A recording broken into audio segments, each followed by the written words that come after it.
SQL injection is one of the oldest yet still dangerous cyber attacks. Even in 2026, poorly secured applications continue to fall victim to it. Let's understand what SQL injection is and why it still matters. SQL injection happens when an attacker inserts malicious SQL code into an application's input fields, like login forms or search boxes. If the application does not properly validate input, the database may execute this malicious code, giving attackers unauthorized access. For example, instead of a normal username, an attacker enters crafted SQL logic. If the backend blindly trusts user input, the database may return all records, bypass authentication, or expose sensitive data like passwords or financial information.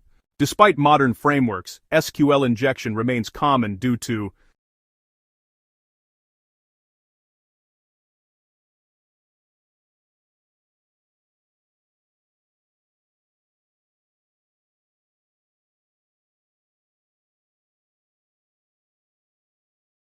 a single vulnerable query can lead to massive data breaches.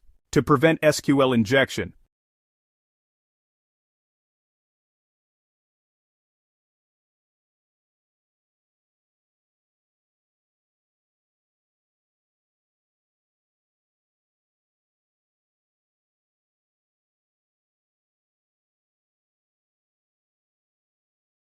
SQL injection is preventable, yet still exploited. Secure coding isn't optional, it's essential. Learn it, apply it, and stay safe.